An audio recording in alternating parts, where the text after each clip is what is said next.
All right, so here at the Sports Card Strategy Show and NoOffSeason.com, we are all about player prospecting. We feel really good about the sports card market related to being able to prospect what players are going to perform well, buy their cards at a lower price, and then watch their cards increase as they perform even better in the future. So heading into this NFL season, the 2021 NFL season, Murph and I talked a lot about which guys would make sense to buy RPAs for and see their RPAs rise in value during the course of the NFL season. Now, there's different levels to this. There was a level of guys that I thought would rise this season, and then there's a level of guys that I thought might take a little bit longer than that for one reason or another. But now that the 2021 NFL season is over from a regular season standpoint, I thought it would make sense to look back on my RPA calls from September and just kind of walk through how I did, not only from a prediction standpoint, but how things played out from a flipping standpoint. I think it's good to look back and see what I paid for cards and what I sold those cards for. All right, so let's get started. Now, one guy that I talked a lot about was Kenny Gainwell. I did end up buying 4 Kenny Gainwell RPAs. I still own 3 of them, but I did sell one for a profit of $5.31. So I bought it for $24.69. I sold it for $30, and I still own 3 Kenny Gainwells. So a little bit upside down on my Kenny Gainwell investment right now, but there is hope for the future in Philadelphia, especially because Philadelphia is still alive in the NFL playoffs, and who knows? We could see Kenny Gainwell be a core part of their offense next year. Kadarius Toney was a guy that I bought for what I thought was very low at $59.37 when he was hurt early on in the season. I did get a little bit lucky because actually that week that I bought him, he blew up and had basically his only really solid game of the season. And I was able to immediately flip that for $96. I think that was a great call. So I got a $36.63 profit off of Kadarius Toney. One guy that I was actually worried I overpaid for was Amon-Ra St. Brown. I thought that he was undervalued. And I bought his RPA, his Panini Black RPA, for $29.56 in September, and actually just sold it in December for $50, so a profit of $20.44. Chuba Hubbard was a guy that I bought when Christian McCaffrey went down. I was able to make $2.59 off of Chuba. I really wanted to get out of owning Chuba. I just didn't think he was going to have long-term value, and I think I was right in that Carolina offense. So I was able to basically break even on Chuba. After the hype died down on Trey Lance, I bought one of his certified RPAs, a really nice-looking patch, for $169.25. I thought that was a steal because those were going for higher than that amount in September when there was a lot of hype around Trey. I did sell that when Jimmy Garoppolo got injured late in the season for $240. So I did make $70.75 on Trey Lance. And then Rondale Moore was a guy that was like up and down price-wise. He had a lot of hype coming into the season. His RPAs were going for like $100, $150. I was able to snag one for $34.75, though, after he had a couple bad games early on in the year. And I recently sold it for $50. So $15.25 profit on Rondale. Now, total, I did spend $1,052.43.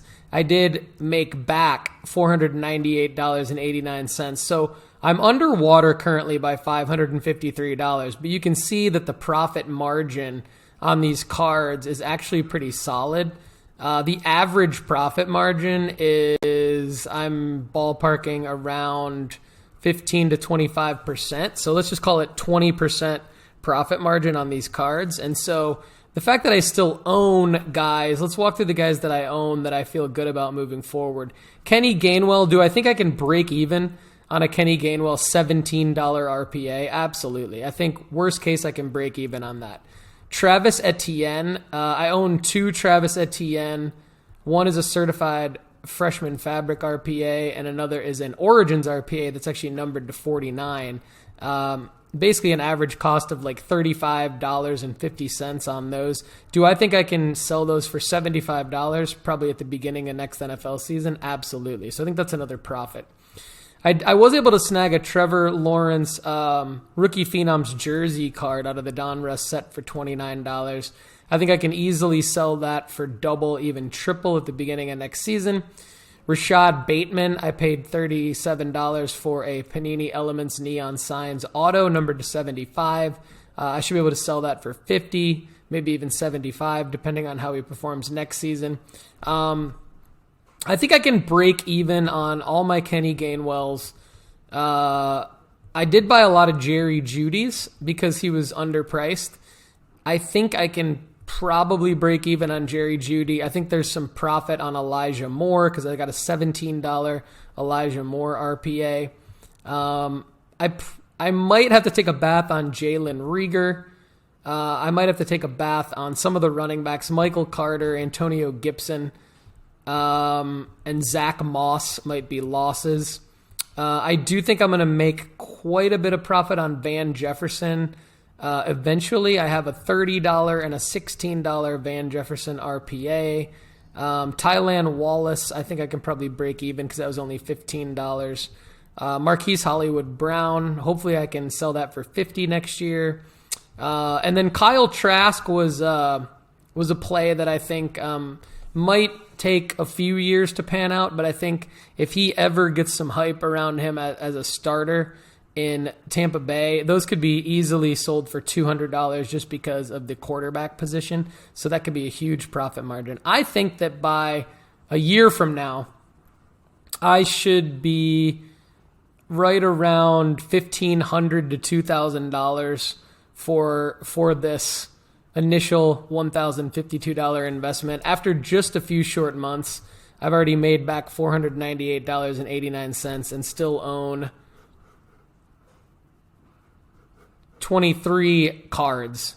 So 23 assets, and I only have to make up $553 to break even, and I definitely should be able to do that. So I think all in all, the rookie patch auto of young NFL potential breakout guys went very well for me this year. So I just wanted to recap the rookie patch auto investment. I'd love to know your thoughts on these plays and just overall this concept of investing in rookie patch autos. All right. What a great show we had today. Thank you so much for watching and or listening. I'd love it if you subscribe to the YouTube channel, youtube.com/Paul Hickey, or go to sportscardstrategy.com to find all the quick links to listen to us on Spotify, Apple Podcasts, join the Facebook group, etc.